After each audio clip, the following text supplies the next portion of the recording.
ಸಖತ್ ಖಾರ ಬಣ್ಣ ಮತ್ತು ರುಚಿ ಆಚಿ ಚಿಲ್ಲಿ ಪೌಡರ್.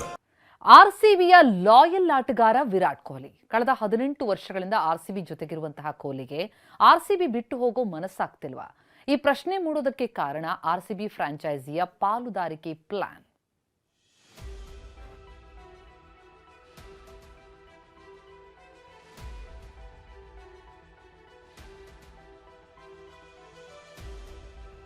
ಆರ್ಸಿಬಿ ಫ್ರಾಂಚೈಸಿ ಮೇಲೆ ವಿರಾಟ್ ಪತ್ನಿ ಅನುಷ್ಕಾ ಶರ್ಮಾ ಕಣ್ಣು.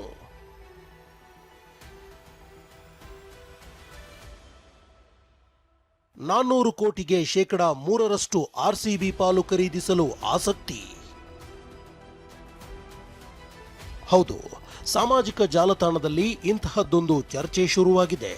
ರನ್ ಮೆಷಿನ್ ವಿರಾಟ್ ಕೊಹ್ಲಿ ಪತ್ನಿ ನಟಿ ಅನುಷ್ಕಾ ಶರ್ಮಾ ಸುತ್ತ ಈ ಮಾತುಕತೆ ನಡೀತಿದೆ. ವಿಷಯ ಏನಂದ್ರೆ, ಆರ್ಸಿಬಿ ಫ್ರಾಂಚೈಸಿಯಲ್ಲಿ ಪಾಲನ್ನ ಖರೀದಿಸಲು ಅನುಷ್ಕಾ ಶರ್ಮಾ ಆಸಕ್ತಿ ತೋರಿಸಿದ್ದಾರೆಂಬ ಸುದ್ದಿ ಹರಿದಾಡ್ತಿದೆ. ಮೂಲಗಳ ಪ್ರಕಾರ %3 ಅಂದ್ರೆ $400 ಕೋಟಿ ಪಾಲು ಖರೀದಿಸಲು ನಟಿ ಅನುಷ್ಕಾ ಆಸಕ್ತಿ ತೋರಿಸಿದ್ದಾರಂತೆ. ಆರ್ಸಿಬಿ ಮಾಲೀಕತ್ವದ ಬದಲಾವಣೆ ಚರ್ಚೆ ನಡುವೆ ಈ ವಿಚಾರ ಸಾಕಷ್ಟು ಸದ್ದು ಮಾಡ್ತಿದೆ. ಆದರೆ ಈವರೆಗೆ ಈ ಬಗ್ಗೆ ಯಾವುದೇ ಅಧಿಕೃತ ಮಾಹಿತಿ ಹೊರಬಿದ್ದಿಲ್ಲ. ಬೆಂಗಳೂರಿನಲ್ಲಿ ಐಪಿಎಲ್ ಪಂದ್ಯ ಆಡಿಸಲು ಸಿದ್ಧ. ಆರ್ಸಿಬಿ ಅಷ್ಟು ಒಲವು ತೋರಿಸ್ತಿಲ್ಲ ಎಂದ ಕೆಎಸ್ಸಿಎ ಅಧ್ಯಕ್ಷ.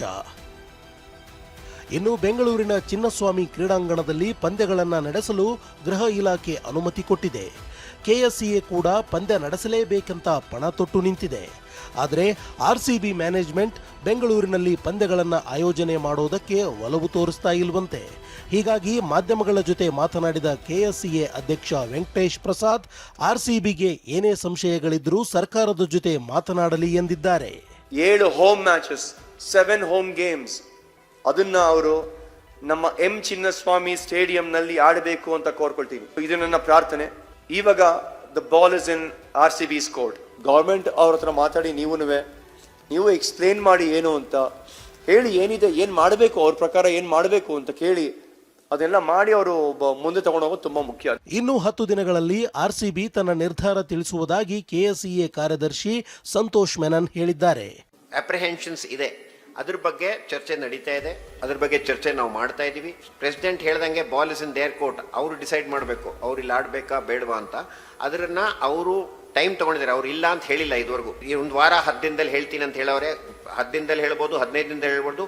ಸದ್ಯ ಬೆಂಗಳೂರಿನಲ್ಲಿ ಆಡಬೇಕಾ ಅಥವಾ ಬೇಡವಾ ಅನ್ನೋ ಚೆಂಡು ಆರ್ಸಿಬಿ ಅಂಗಳದಲ್ಲೇ ಇದೆ. Mahesh, sports bureau, ಟಿವಿ9.